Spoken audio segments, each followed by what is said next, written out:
welcome to the Forge Online. We're so glad that you've joined us. And today is Father's Day, so we know many of you won't have been here in person because you will be celebrating with your families, but have a look at what's been going on here in person. So we've had this amazing sports car where dads and their kids and others have been able to come and have their photos taken. We have been celebrating in the service, and also we have had ice creams afterwards to cool off in this hot weather. We also wanted to mark Father's Day with a short video. Have a look at this.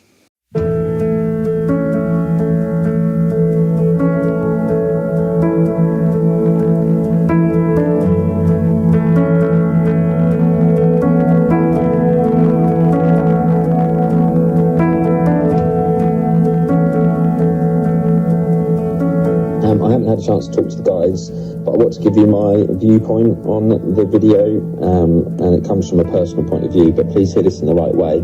On Mother's Day, we celebrate mothers and we do nice videos for them and we give them nice presents and nice cards, but we treat our dads like they're jokes, and like all the cards are jokey cards about how lazy they are and all those kind of things, that they're only good for drinking and doing DIY and all that kind of stuff, and it's the total opposite of Mother's Day. And in my opinion, this video does that, and I don't know if I want to be part of a video that kind of like mocks dads on Father's Day, because I don't believe that's what we should be doing.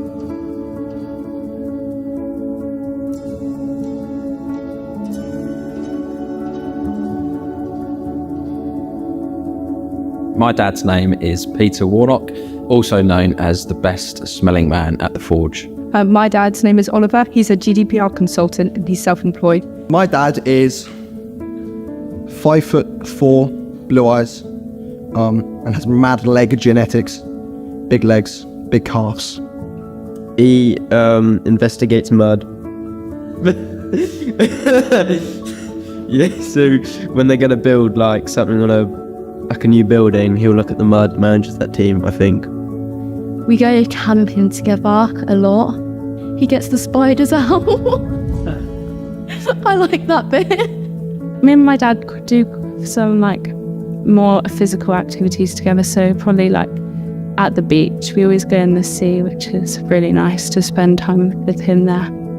He likes to go in this like really deep, so then I have to go, and then he like just splashes around and space caves. It's kind of funny when you're like in the middle of a mosh pit with a bunch of like teenagers, and you see your dad in the middle as well, jumping along with them. My dad's great, a legend. I think because when he travelled a lot, he was always on a pedestal for me as my dad. He wasn't always there, but he was always there, if that makes sense. I couldn't pinpoint a specific memory, but just every morning his positivity and him welcoming me to every day and just being such an amazing parent in supporting me is, yeah, it's just brilliant. Like, we laugh as sisters now we're older because how many lies he could have fed us about, like, you know, you just kind of go to your dad like, why is this like this, or what's this mean, and he could have just fed us anything. We were like, oh cool, yeah, believe you. He always winds up his mum, and I find that hilarious whenever she's around. He always winds her up, and it's, yeah, I enjoy that. We used to go fishing, and I'd like to do that again because I enjoyed fishing a lot.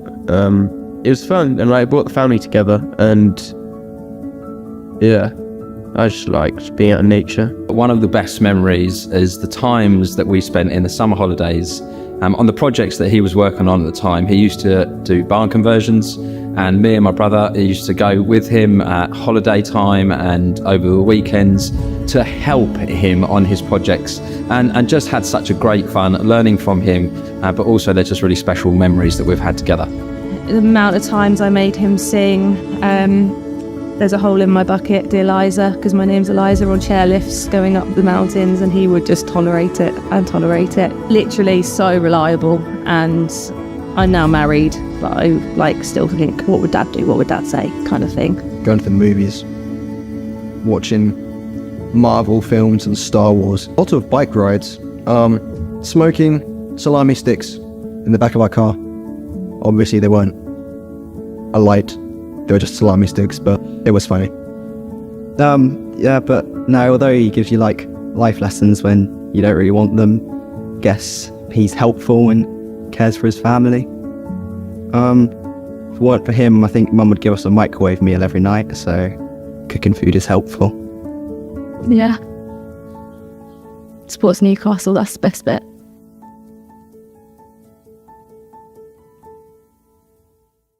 That was great. But we also know that Father's Day is tough for so many. Maybe those who long to be a father, those who are fathering other people's children, and those whose fathers are absent. And so we want to think about you today as well.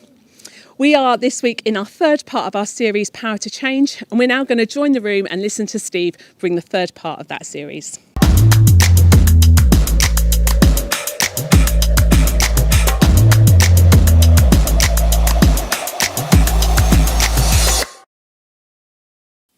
Well, good morning, everyone. Great to see you. Thank you for joining us on this Father's Day. Today, I was so looking forward to because all three of my children were coming to be here today, and two of them got a sickness bug. And so it's only my favourite who's here. So, Sam, thank you very much. That's good. That will be edited for the live service. Yes. Hey, nobody plans to mess up their lives, do they? No one does. You know, marriages that end because of an affair, a job that's lost because of poor attendance, a house that goes on the market to pay off a gambling debt. You know, those things are never planned for. People don't sit down and think, what can I do to really make a mess of life? No one ever does it. And yet, so many people in life do. You know, I've been a church leader now for 30 years. I was 11 when I started, and I've sat and I have cried with some incredibly lovely but broken people who have regretted what they've done, and they've found themselves in a place where they'd never planned to be, and they'd never dreamed that they would end up being in that place. And honestly, it's heartbreaking. Because when you think about it, people rarely make a big mess of their lives through a one-off decision. Nearly always, it's down to one decision that leads to another decision, and one step that leads to another step, and one habit that leads to another habit. There's a character in the Bible, and he is so not like me. He had long hair. He was incredibly strong. He could attract girls. Well, I don't know about that one, but whenever he got into a fight, no one could touch him. And yet, this person who had leadership potential, who could make the world a better place, made such a mess of his life. He ruined his life. And so he ended up, instead of being the good-looking guy that all the girls would run after, he became the man who lost his sight, he lost his reputation, and he ultimately lost his life. Now, if you've ever come to church or ever gone to read parts of the Bible, you will know who I'm talking about. I'm talking about a man called Samson. Absolutely. Yeah, Samson. Samson, his is a really weird story. Okay, so if you ever get to read the Bible and you read the story of Samson, which is found in the book of Judges, honestly, it is a weird story. It is so, so strange. But his demise in this story it raises a really interesting question. How did someone with so much potential end up so broken, living a life that was completely devastated? And the answer is that he didn't do it in one go. He did it one decision at a time, one step at a time, and one bad habit at a time. And you can read, it's summarized brilliantly in the first part of the story of this guy, Samson, in Judges 16, verse 1. Just have a look at this.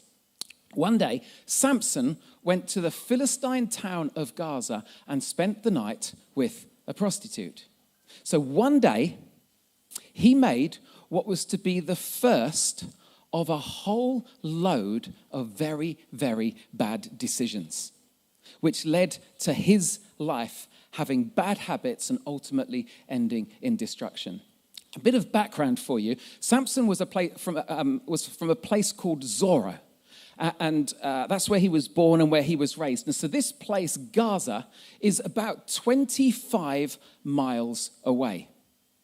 And so how did he risk so much, having so much potential, end up so far from home and risking so much? Well, the answer is that he did it step by step by step. In fact, 25 miles from Zorah is about, that's it, no, go to it. I did this earlier this week. I just thought I'd measure it just to see. No, someone did this for me. 56,250 steps. That's how many steps it would take to walk the 25 miles. All of those times, every step, he could have chosen to have stopped and turned around, but he didn't. Because it was one step after the next, which led to him messing up his life. No one plans to mess up their lives. No one plans to live in huge debt year after year, struggling financially each month. No one dreams of doing a job that they hate and living this life of mediocrity. No one plans to have Christmas or, as today, Father's Day, and your kids not being around. No one plans that, but it happens so often. And we're in this series called The Power to Change, because I want to say that today, I want to give you some good news, that it doesn't have to be this way. We're in this series, Power to Change, and it's based on a book by a man called Craig Groeschel. It's such a good book, and he does some brilliant teaching in it. And I want to review just very quickly where we've got to in the series so far, because week 1, which was the beginning of June, we had Johnny Abbott come to speak. He said this. He said, real and lasting change isn't behavior modification. It's not just changing what we do, because that doesn't ever lead to permanent change. But actually, real and lasting change comes through spiritual transformation. It's changing the way that we think and the motivations of how we live. And in week 1, Johnny picked it up on the spiritual who. Okay, let me explain. The reason we do what we do is because of what we think of you. In other words, if you want to change what you do, change what you think of you. In other words, how we view ourselves affects so much of the way in which we live. Well, I always mess up. I always fail. I never do right. People don't really like, and all of those negative thoughts come in. Last week, Emily highlighted something so important. It was our spiritual what? That if you want to change your life, you need to change your habits. So what new habits need to start in our life to become the people that we long to be, that God has intended for us? Now, you can catch up on those 2 talks if you go to our website and you click on the media button. You'll find those talks just there. But today, I want us to focus on the spiritual what not. In other words, my question for today, which I think is a really important one, is this. Based on who you want to become, what one habit do you need to break? What one habit do you need to break? For me, honestly, I long to have this close, intimate relationship with God. I want to live out my faith with integrity and with a sense of joy as well. That's who I want to become. So the question for me is, do my habits lead me towards who I want to become? And if not, then actually I've got to make some changes. So let me ask you the question, based on who you want to become, what one habit is stopping you from becoming more of who God wants you to be? What habit has been haunting you for much of your life, maybe for years, and you've wanted to stop, you've tried to stop, but you haven't been able to, and you don't know why? Well, based on who you want to become, what habit do you need to break? There is a man, his name is James. He was the half-brother of Jesus, and he led the church in Jerusalem, but he also wrote a letter that you find right near the end of the New Testament. And he wrote these words, which are incredibly wise words. He says this: "So get rid of every filthy habit and all wicked conduct." Now, great. Oh, that's good. That's all you've got to do. Okay, thanks very much. Thanks for coming today. Just get rid of anything bad in your life and off you go. Now, if it was as easy as that, we would all do it, but we don't, do we? And so fortunately, James doesn't finish there. He goes on to say this. He says, "Submit to God and accept the word that he planted in your hearts, which is able to save you." So when it comes to that habit, that thing which we kind of keep on doing, and then we'll be able to stop for a month, and then we kind of find ourselves getting caught back into it again, we need to recognize that we cannot do it alone. This is what James is saying. You can try your behavior modification, but it doesn't work. He says, God, I've tried, but I can't change this myself. God, I need you. I need to submit. I need to surrender myself to you and your power at work in me. When Johnny was speaking 2 weeks ago, he picked up on two different approaches that Christians will take, followers of Jesus will take, which are both wrong. One, now God has saved me, it's all down to me. If that's the case, we will never be able to do it. Then there's others who are super spiritual. It's not down to me, it's all down to God. So I don't have to do anything, it's just whatever God chooses to do in me. Okay, they're plonkers. What it is, it's the mix of two. It's actually, the way to do it is God working in or through me. So I have to look at my own life and say, what's the one habit that I need to break? How am I going to do that? Well, James tells me I've got to submit to God and say, God, I've tried. I don't want to do it. I still find myself doing it. God, please, would you bring about the miracle? Would you work the power in me to help me break this habit? Honestly, there are some common ones. Some common habits which often lead us down a route that never does us good. You know, I think we have to ask ourselves, what do we watch and how much do we watch? What's our use of social media like? Which websites do we visit, especially those with adult content? How much alcohol do you drink? Have you got a critical or a cynical spirit? Do you refuse to listen to other people because your opinion is the right one?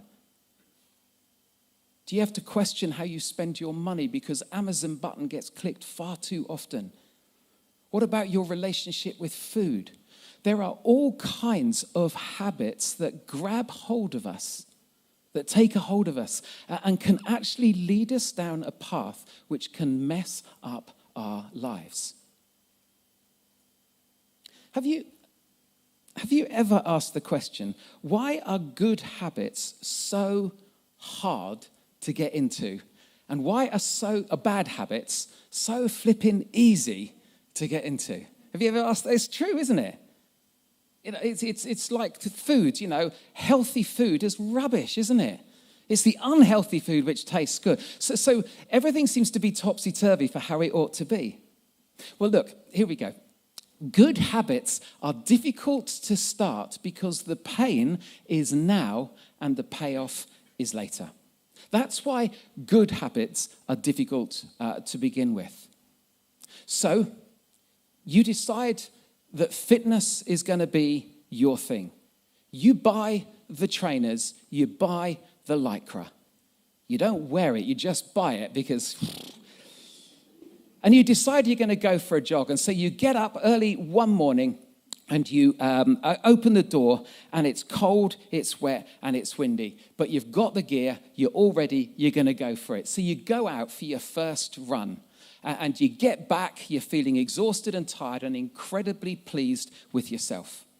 And so the next day that you get up and it's cold and it's wet, but now you add in how much you ache and how much it hurts.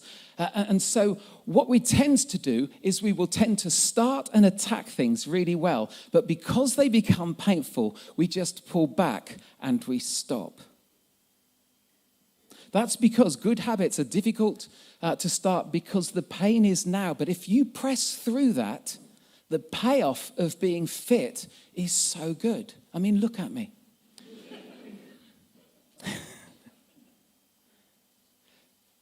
So why are bad habits so difficult? Well, it has to be the reverse of what I've just now said. That bad habits are difficult to break, or in fact, they're easy to start, but they're difficult to break because the payoff is now and the pain comes later. So I hate that I've put on weight again, and I know why.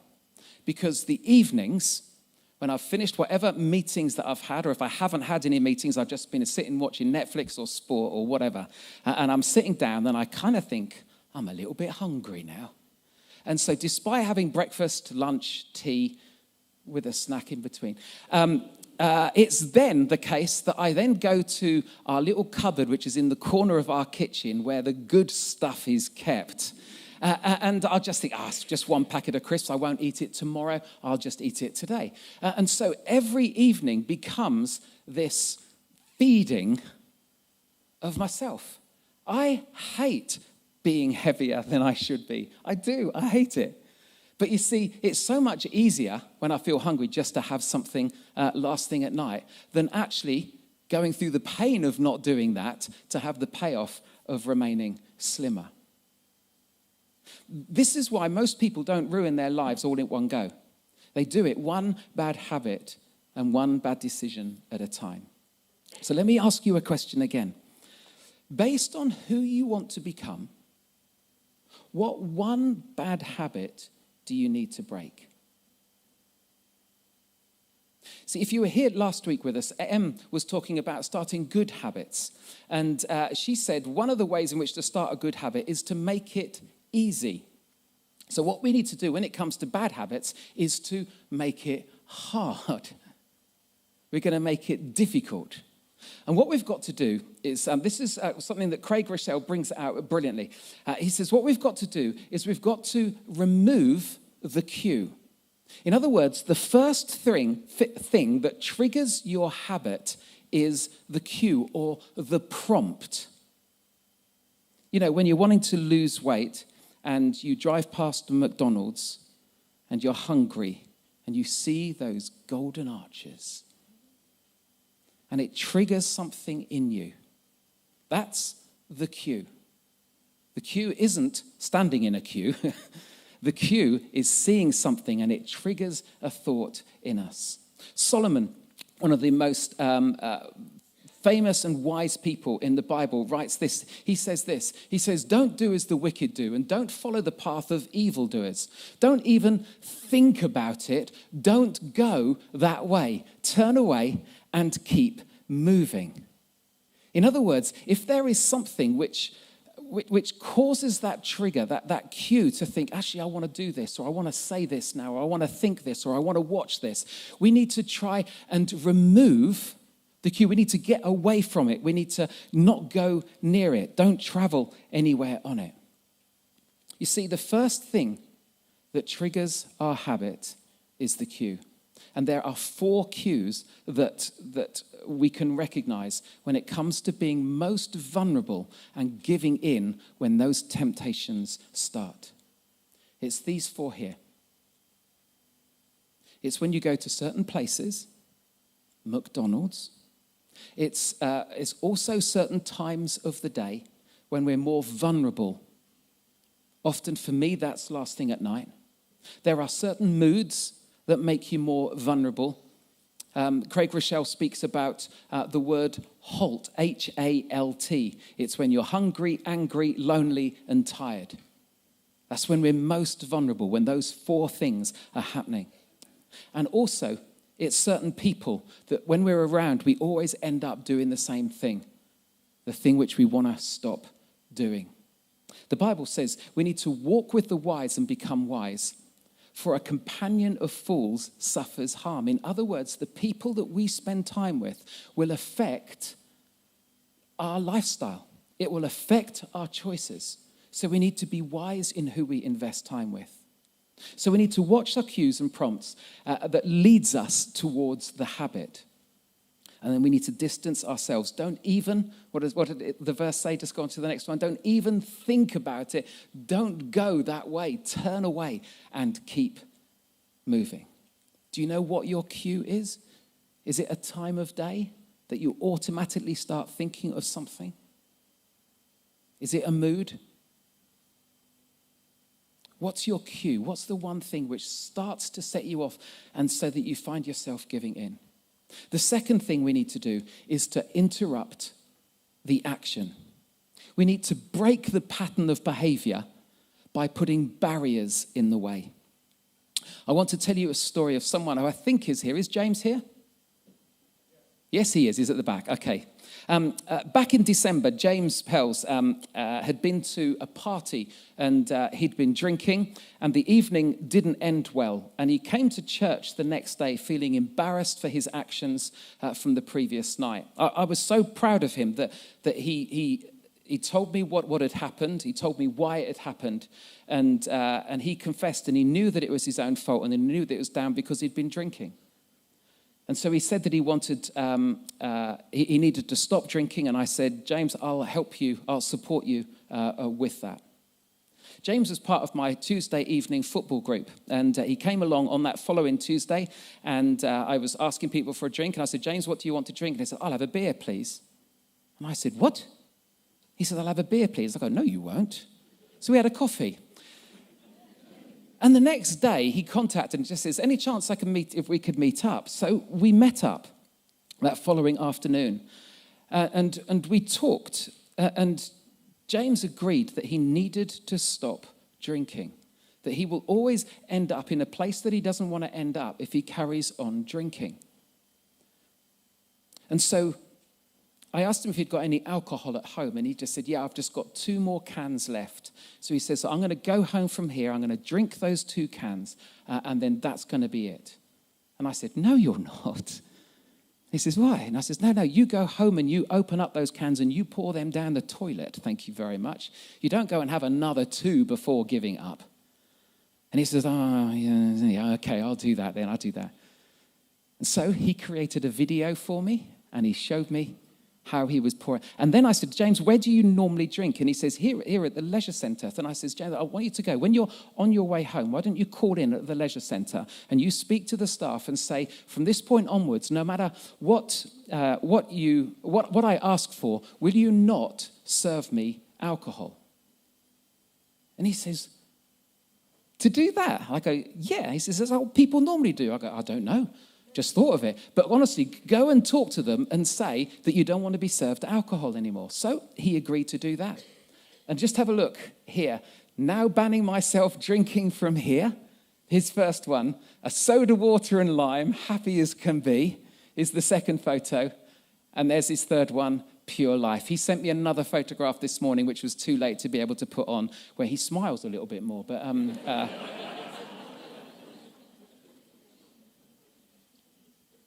So since the 8th of December, 2022, James hasn't had a drop of alcohol. Why? Because he's broken the pattern that would always lead him to what the next drink would be. James, I am so proud of you, buddy. I am so proud of you. It might well be that at some point in the future, something happens and you slip, but a slip doesn't mean to say that you have to fall. It's true. It's absolutely.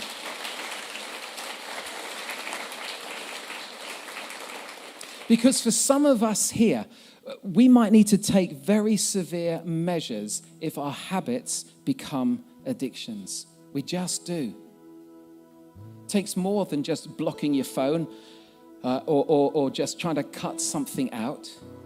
If you're addicted to gambling or drug addiction or alcohol addiction or an ongoing sexual addiction, you may need to totally remove the cue and interrupt the process completely, because you might need to go to rehab. You might need to get away from where you've lived for a period of time and to be able to have that break, for God to be able to deal with the issues that cause those habits and addictions. It's what Stan, where is Stan? Is he here? Stan is just at the back over there. It's what Stan did. He got to a certain point in his life last year, and things were not going well with his alcohol addiction. He's been to rehab for 10.5 months. He's been staying with us for the last 5 months. He has been completely clear of alcohol again. That boy is a brave boy. James is a brave boy, because I'll tell you, this next slide, just put it up here. Asking for help is never a sign of weakness. It is not. It's always a sign of wisdom, because you and I can't do it on our own. We can't break these addictions. We can't break these habits, which is why we need to be asking for help. Listen, the habits that we create today will shape who we're going to become tomorrow. It will. So we need to get the right habits in place, and we need to let go of those wrong habits, which will lead us to a place where we end up saying, I don't know how I got here. What have I done?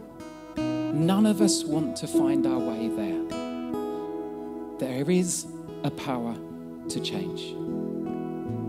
For Samson didn't plan to take all that God had given him and then just be humiliated and die.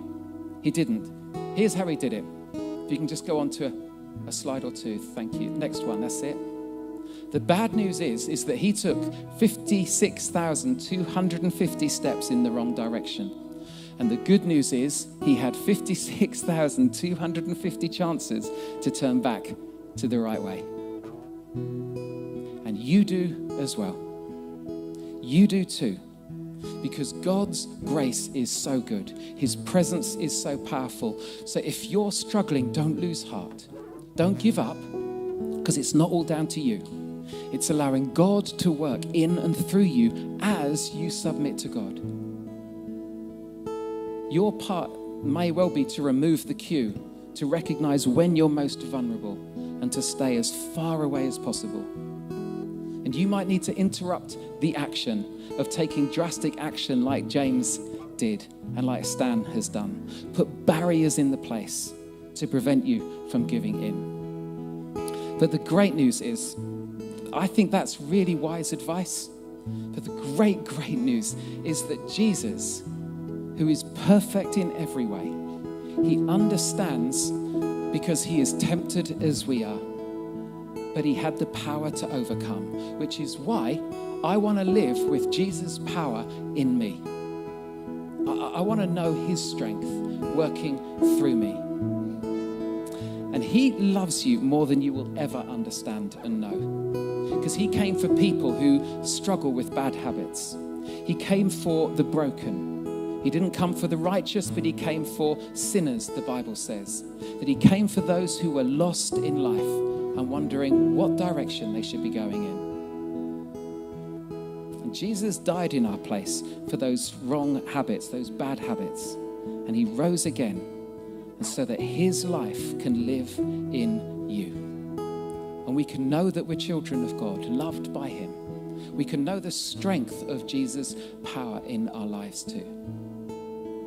But we need to surrender. We need to submit. As Jesus' half-brother said, we need to submit to God. So can I ask that we stand, because we're going to sing, and then our service will be through. But let me pray for us right now. Father, I'm sure that for many of us here, as we think about what one habit would we love to change, that we can all think of that one thing, because we've struggled with it for so long. God, we want to say now that we can't do this on our own. We've tried. Behavior modification doesn't work. And we need spiritual transformation, a lasting change, because of understanding who we are in you, understanding that through you, we have the power to overcome those bad habits. God, would you rescue us from ruining our own lives by trying to do it ourselves? And would you help us to submit to you? giving our lives to you, saying, Jesus, I'm going to follow you. I'm going to follow what you say.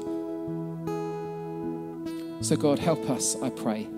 Breathe your hope into us. Help us to know that we are forgiven, that we are redeemed, we are loved, we are saved, we are your children. Help us to live with the confidence of that. And Father, for me, I want to draw a line in the sand and just to say, I don't want to go back to those old ways, those things which keep on catching me out. God, I want to live for you. So pour your power into me through your Holy Spirit, I pray, in Jesus' name. Amen.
to me, break my heart, and break my heart for what breaks yours. Everything I am for your kingdom's cause, as I walk from earth into eternity.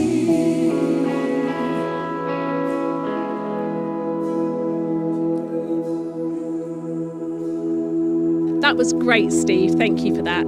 Steve, why don't you just come join me and, wonder if you could just recap for us in 140 characters or less your talk. Yeah, sure. Nobody plans to ruin their life, and it's never down just to one decision. It's a constant step-by-step bad habit followed by bad habit approach, which leads us to places that we don't ever want to be. So I picked up today on the power to change and of how we need to remove the cue, that thing which, that prompt, that trigger that takes us to the things which we keep on doing that we don't want to, and also to remove or to put barriers in place to stop us from falling over and over again. As part of that, you said about the cues, and you said that most bad habits fall into kind of 4 categories of cues. Can you just remind us what they were? Because that was so helpful. Yeah, so often it's down to the places where we go. It's down to the people that we spend time with. It's also down to the time of day, and also the mood that we're in. They're the things which make us very vulnerable to giving in each time. That's great. And if people have listened this morning and identified a bad habit that they are struggling with, what's the one thing that you would tell them to now go and do? I think it has to be the words of James when he said, get away from those places that tempt us and to submit to God. In other words, to say, God, I can't do this on my own. I need you. Come and give your power so that I can beat that habit or that addiction. Great. That's lovely. Thanks ever so much, Steve. And thank you, everyone, for joining with us and watching today. And just a couple of things just to remind you of that's coming up in the next few weeks. Next week, we have Encounter in person here in Debenham. And so if you normally watch online, but you'd like to come and join with us, do come next Sunday, 7:30 at Debenham Community Centre. The Sunday, the 9th of July, we have got baptisms here at Debenham as well. And then on Sunday, the 16th of July, we're all meeting at Athlington Hall. Be a great family fun day to come along with all the family, enjoy great food, some games, and just have a really chilled afternoon together. So it'd be great to see you at one of those.